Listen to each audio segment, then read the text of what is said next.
Gracias. Buenas noches, doctor Gatell. Buenas noches, doctora Alamía. Yo tengo una pregunta al respecto. ¿Qué ha pensado el secretario de Salud, el subsecretario responsable de este punto de la pandemia, en el pronóstico para lo que viene en el siguiente semáforo epidemiológico? Los estados que están en color amarillo, que sobre todo son estados, varios de ellos son estados que tienen playa, que tienen destino turístico, por ejemplo Cancún, ya aperturaron las playas. Las imágenes que han pasado algún noticiero estos días, hay control, había 200 personas en una playa de Cancún, sin embargo esto tiende a crecer totalmente, ¿no? Ese es un caso. Otro caso es la Ciudad de México. El centro histórico ya prácticamente aperturó todos los negocios, todos los días, amplió su horario hasta las 6:30. Cuando llegamos a las conferencias respectivas vemos que hay una muchedumbre de gente, muchísima gente. ¿Habrá el pronóstico de que puedan regresar estados al color naranja por esta situación, no de parte de las autoridades, sino de parte de la gente que descuida esa situación, que hay mucha convivencia y todo? Se han detectado en diferentes delegaciones que ha habido fiestas muy grandes, en el Estado de México también, y ¿habrá algún riesgo de que algún estado regrese al color amarillo o regrese incluso al color rojo, o avanzarán todos a color amarillo o un poco más al color amarillo? Gracias, Carlos. Gracias. Su pregunta es útil. Ya han pasado 3 o 4 semanas desde que tuvimos la sesión de la Conferencia Nacional de Gobernadores, donde tuvimos la oportunidad de, vamos a llamarle, resolver por consenso lo que se trabajó en el Consejo Nacional de Salud respecto al semáforo. ¿Por qué digo resolver? Porque recordarán que hace algunas semanas el tema técnico del semáforo empezó a estar en la narrativa pública más en voz de los actores políticos. Y aunque ciertamente los titulares y las titulares de los poderes ejecutivos estatales, es decir, gobernadores, gobernadora, jefa de gobierno, son autoridades sanitarias, la propia CONAGO resolvió que era conveniente que esto se dirimiera en un foro técnico de salud, que fue precisamente el Consejo Nacional de Salud. Fue muy productiva la conversación que se tuvo ahí y agradecemos a los y las 32 secretarias y secretarios de salud de los estados que hicieron aportaciones muy útiles para tener un semáforo más diverso respecto a los indicadores que pueden identificar el curso de la epidemia. ¿Se acuerdan que lo presentamos aquí? Hablamos que pasamos de 4 indicadores a 10 indicadores. Se incorporó, por ejemplo, algunos que tienen que ver con mortalidad, con la magnitud absoluta de la epidemia, independientemente de su trayectoria en términos de la tendencia en el cambio de los casos. Lo mismo con la hospitalización.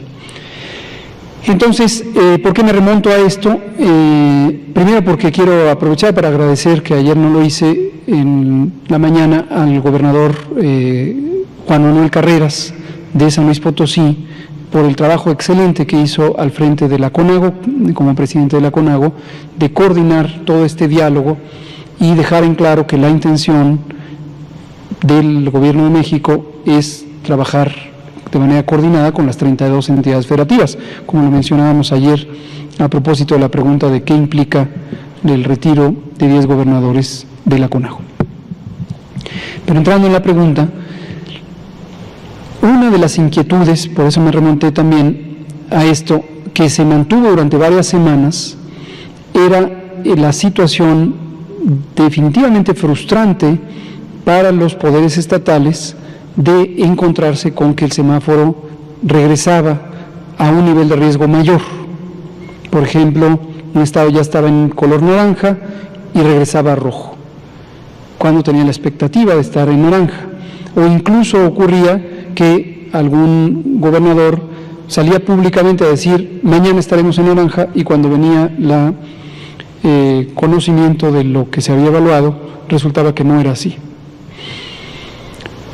En todo momento el diálogo fue amplio y también fue muy útil tener una conversación considerando los 2 elementos del manejo de la epidemia, los 2 elementos mayores: disminuir los contagios, por lo tanto los casos, por lo tanto las hospitalizaciones, por lo tanto las muertes, y por el otro lado, cuidar la economía la actividad social, para que no haya daños económicos, que irremediablemente los hay en todo el mundo por el hecho de que se mantiene el confinamiento. Conciliar estos dos es una gran complejidad. Como comentábamos el martes por la mañana en la conferencia matutina del presidente, no hay una fórmula única. Bueno, ahora hablando de fórmulas mágicas, voy a ver si estos ilustrados exsecretarios lo tienen. La verdad es que me causa una enorme... Saliendo de aquí voy a ir a buscar el documento, porque si en 6 semanas se logra eliminar la epidemia, quiere decir que hay una fórmula que el mundo entero no ha considerado. Reconocer, bueno. ahorita, bueno. ya se lo podría Manuel para... Perfecto, muchas gracias. Lo vamos a leer hoy mismo en la noche. Espero que no sea muy extenso, si no, bueno, lo tendremos que leer en varios días o poner un equipo a leerlo. Pero me da mucha curiosidad, una fórmula que en 6 a 8 semanas logra resolver un problema que afecta al mundo entero. Asumo que ya lo han sometido a consideración de la Organización Mundial de la Salud, quizá le vamos a pedir también al canciller Marcelo Ebrard que nos ayude a difundirlo entre el Servicio Exterior Mexicano para que todos los países se beneficien de esto. Pero regresando aquí al tema del semáforo, precisamente una de las complejidades del manejo epidémico es si se reduce la movilidad en el espacio público, lo que le llamamos el confinamiento, nuestra Jornada Nacional de Sana Distancia, si se reduce al máximo, literalmente movilidad cero, posiblemente por la dinámica, a lo mejor eso es lo que están considerando, ahora estoy identificando por dónde va la cosa. Si todo el mundo se queda en su casa, todo el mundo, literalmente todo el mundo, por la dinámica de transmisión, los tiempos de incubación, aproximadamente en 6 semanas se extingue la epidemia. Pero eso requiere que todas las personas, absolutamente todas, estaríamos en México hablando de 126, casi 27 millones de personas que no se muevan, que no salgan de su casa. Ahí vamos.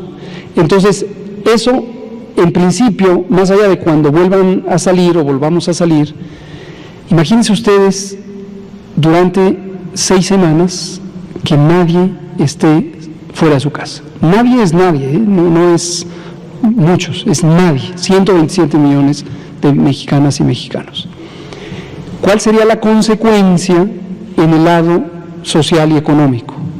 Querría decir todas las fábricas, todas, nada que actividades esenciales y que la producción de alimentos y que los servicios públicos y el agua y el alcantarillado y la iluminación, la seguridad pública, el ejército a su casa, a sus cuarteles, las policías locales, estatales a sus cuarteles, los aeropuertos clausurados, 6 semanas. Imagínense. Entonces, eso sería lo que teóricamente aquí extingue la epidemia en 6 semanas, pero acá, pues es un colapso. Es un colapso. Entonces, la mecánica que han seguido todos los países, que es la misma que sigue México, es la misma que se conversa periódicamente en la Organización Mundial de la Salud, son las distintas modificaciones de confinamientos estrictos. Yo creo que el planteamiento de que todos se queden 6 semanas en su casa es desde luego una referencia teórica en el mejor de los casos, porque no pueden colapsar las sociedades. Entonces, respecto al semáforo, precisamente eso es lo que ocurre cuando se hace la estimación del riesgo COVID, se consideran los parámetros de la transmisión de la enfermedad, de la intensidad epidémica, de la ocupación hospitalaria, de la capacidad residual, ahora también de la mortalidad, las trayectorias, las magnitudes absolutas, etcétera. Y lo que han comentado los gobiernos estatales es, y del otro lado, en la parte económica, ¿qué indicadores podríamos tener sobre el daño a la economía? Si viéramos la economía como un fenómeno, como un paciente, vamos a pensar que es una persona enferma, uso aquí una metáfora que le he escuchado a mi querido amigo y compañero subsecretario Ernesto Acevedo, subsecretario de Economía, de Industria, Comercio y Competitividad, que es el estado de salud de la economía. Y entonces hay que estar encontrando los balances. Técnicamente, claro que puede ocurrir que un semáforo de riesgo COVID que estaba en naranja ahora pase a rojo, que uno que estaba en amarillo pase a naranja, incluso que uno que estaba en amarillo pase a rojo, porque el semáforo de riesgo COVID lo único que hace es una apreciación objetiva, numérica, basada en la evidencia documental de la información que producen los propios estados sobre el curso de la epidemia. Entonces sí puede pasar. ¿Qué tan deseable es que pase? Es deseable en la medida en que daría una señal de precaución o de alerta para decir, cuidado, si se sigue desconfinando a esa velocidad, puede haber rebrote. Esto lo hemos dicho múltiples veces. Todos los países del mundo, al interior de cada país, todos los estados, al interior de cada estado, todos los municipios están en riesgo de rebrote, mientras no se acabe la epidemia. Bueno, ahora, si la fórmula es aplicable, en 6 semanas acabaría, quizá en el mundo, si todos aplican esta fórmula, pero mientras no se acabe, puede haber reingreso del virus, puede haber rebrotes, como está ocurriendo ahorita en Europa Occidental, ¿no? Entonces, ¿qué volvemos a decir?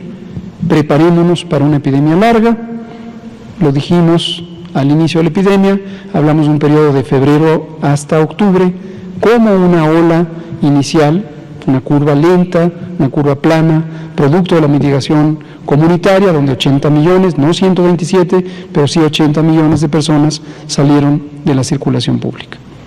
Muchas gracias, Carlos.